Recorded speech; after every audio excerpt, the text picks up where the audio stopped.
l'association à se faire accompagner si possible, et pour l'autodiagnostic de Solidatech.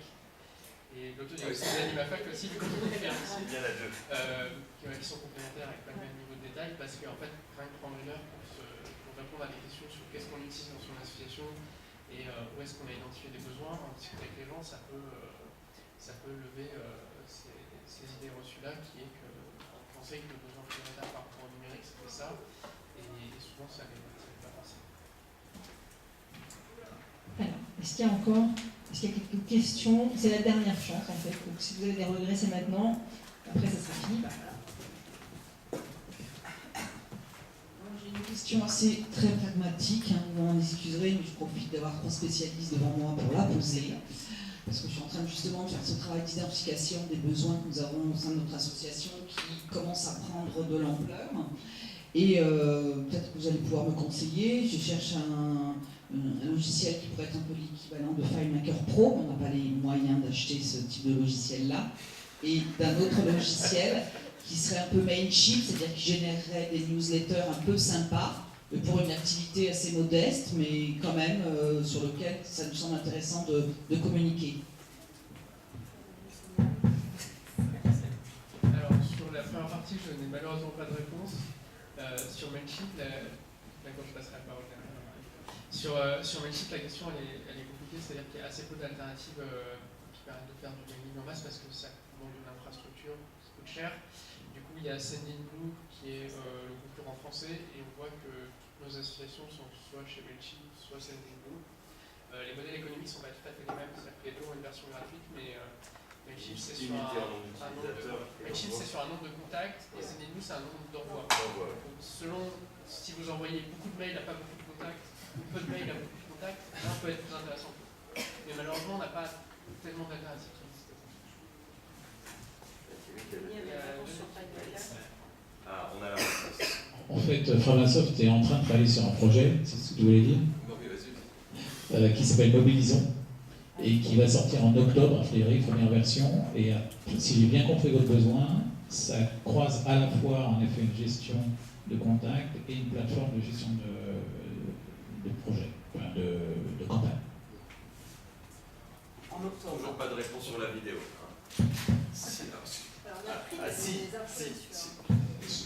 Ce que je voulais dire tout à l'heure, sur la vidéo, alors, il en existe. Le problème, c'est que comme c'est quand même assez pointu comme technologie, très souvent, ils ne sont pas portés sous Microsoft. Donc si tu es sous Linux, il n'y a pas de problème. Des logiciels comme KDE en live, ça fait déjà le boulot qu'il faut, mais il faut être sous Linux par contre. Ou il faut utiliser une clé live, on rentre dans le détail. C'est simple, c'est simple. Non. Mais c'est simple. Bah ouais. En fait, c'est une personne, tu mets une clé, tu démarres sur la clé et tu es sous Linux. Enfin, c'est un truc génial. Mais pour traiter de la vidéo, la clé USB, elle va quand même avoir un peu de mal.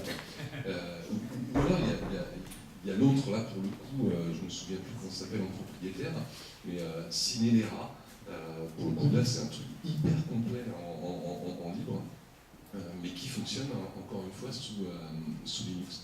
Et il y en a un qui tourne assez basique, qui fonctionne sous Windows, mais je n'ai plus en tête, mais il suffit d'aller sur le site de Framasoft dans la partie logicielle et trouver. Mais j'ai peur de me tromper, c'est un truc one shot, je ne sais plus pourquoi, mais il y a un proprio qui s'appelle pareil. Mais il y a. Et puis si tu veux faire de la 3D, il y a Blender. Pour le coup, c'est Blender qui a servi à faire Avatar. La vidéo simple, on a dit. On avait fait ça.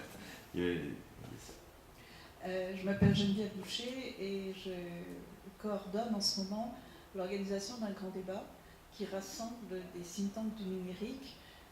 Normalement, il y a M. Majoubi qui doit assister à cet événement. L'idée, c'est de traiter les 4 thèmes du grand débat sur l'angle uniquement numérique. Et je compte aborder les questions que vous avez abordées ce soir. Parce que, comme vous le savez peut-être, je ne sais pas, il se passe énormément de choses sur l'Internet en ce moment et l'Internet est en train de se fragmenter. Et donc l'Europe est en train de s'outiller pour prendre son autonomie.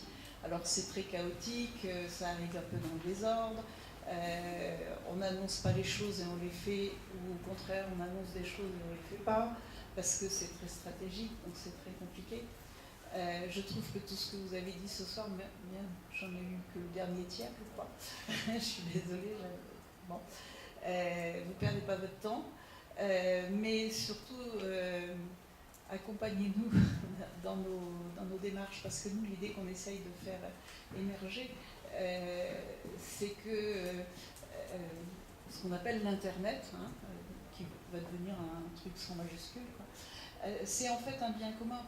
Hein, et je ne voudrais pas jouer les vieilles mamies, même si ça reflète la réalité. Le Minitel, au départ, hein, c'était adossé au téléphone et qui était considéré comme une infrastructure au même titre que les autoroutes. Hein. Et donc, on a privatisé les autoroutes. Vous allez me dire, hein, c'était pas une bonne idée, d'ailleurs, ça continue à ne pas l'être. Ça nous fait des gilets jaunes, entre autres, donc c'est pas bon. Voilà. Et c'est toutes ces questions-là qui sont là. Si vous voulez vous joindre au grand débat, ça va avoir lieu le 6 mars prochain à 18h30 à Télécom Paris-Tech, au 46 de la rue Barreau. Donc vous êtes les bienvenus. L'amphi n'est pas gigantesque, il n'y a que 300 places. Donc essayez de viser si vous voulez venir. Et je sais que vous aurez des contributions, d'après ce que j'ai entendu, tout à fait essentielles. Et vous aurez en face de vous des gens qui doivent nous écouter. J'essaye de faire venir, en tous les cas, pas forcément Mysica, mais un représentant du bureau de Mysica, parce qu'il faut qu'il entende ça. Hein. Quand je lui en parle, il loge du bonnet, mais il ne fait rien. Merci beaucoup. Merci. Merci de cette invitation. Je pense effectivement que c'est important que l'acteur associatif se mobilise sur ces questions. Là, nous, ce soir, on était sur les associations et le numérique, mais vous avez raison, les enjeux politiques de l'Internet sont quand même assez essentiels. Bon. Sauf si vous voulez ajouter un dernier mot. Oui, Pascal? Oui. C'est juste une info web, mais c'est très court. Demain soir, sur Arte, il y a un documentaire qui s'appelle Internet, la révolution du partage. Je vous encourage vraiment à le regarder, parce que pour le coup, c'est une présentation de l'intérêt de la liberté du code, mais non pas version geek. On y parle d'agriculture, on y parle de soins, on y parle de faire fabriquer soi-même son... tout un tas d'outils. Enfin, on y parle de plein d'autres choses que le numérique, mais on en revient souvent au numérique. Et il est, de toute façon, je crois qu'il passe tard, hélas, mais il est en replay sur le site d'Arte. Internet, la révolution du partage, vraiment, je vous le recommande très chaudement par rapport à tout ce qu'on s'est raconté. Je crois qu'il est déjà visible. Il est déjà visible, on oui. peut déjà le regarder, si vous êtes impatient. Merci de cette information fort utile, effectivement. C'est bien, oui. Plus petite information, mais le problème c'est que ça ne sort pas tout de suite. Mais dans l'optique de effectivement rechercher des prestataires, donc nous on ne va pas recommander des prestataires, mais on va lancer une plateforme sur laquelle les prestataires pourront être recensés et notés. Notés comme on se note assez rapidement maintenant quand les prestataires sont notés. Je pense que si les associations ont eu des petits soucis avec eux, ils vont vite plus être sur la plateforme. Donc voilà, c'est pas, je ne vous donne pas son nom parce que ça change un peu. Tous les lancements de produits, ça change un peu. Mais il va bientôt y avoir cette plateforme-là pour vous aider enfin à aller voir effectivement des prestataires recommandés. Et recommandables. Alors, désolé d'avoir été sur mon portable, je recherchais l'article sur les logiciels libres utilisés par les studios hollywoodiens. J'ai une liste de noms à transmettre. À la personne. L'efficacité du numérique. Voilà, exactement. Bon, un grand merci à tous les trois pour cette présentation. Merci à Colline qui nous a quittés malheureusement pour son animation. Un grand merci à l'équipe du mouvement associatif aussi, Ahmed qui ne s'était pas présenté je crois, mais Ahmed El-Kadiri qui est responsable de l'animation du réseau chez nous et des questions numériques. Voilà, moi je retiens ce soir qu'il y a urgence à ce que les associations se remparent de la question du numérique pas seulement comme outil au service de leur stratégie, mais plus globalement sur les enjeux politiques. Peut-être que ça vaudra le coup qu'on y revienne, et sur l'importance que les têtes de réseau s'y mettent aussi et mettent des moyens à disposition. Donc, voilà, laissez-moi à date d'exemple. Il y en a quelques autres, mais il y en a certainement qu'il y en ait plus, et j'espère bien que le mouvement associatif pourra y revenir et aider autant que possible. Merci à tous. Il y a quelques, je ne vais pas appeler ça un buffet, mais voilà, quelques rafraîchissements et quelques petits sandwichs avant qu'on se sépare.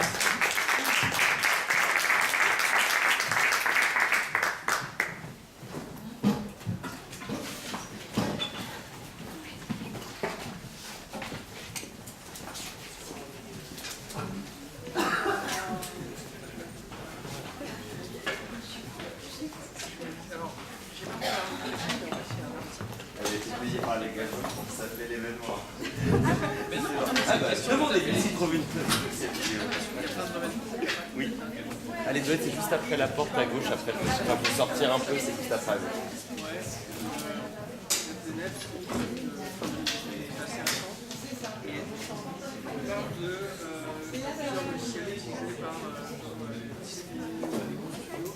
Après, c'est à la fois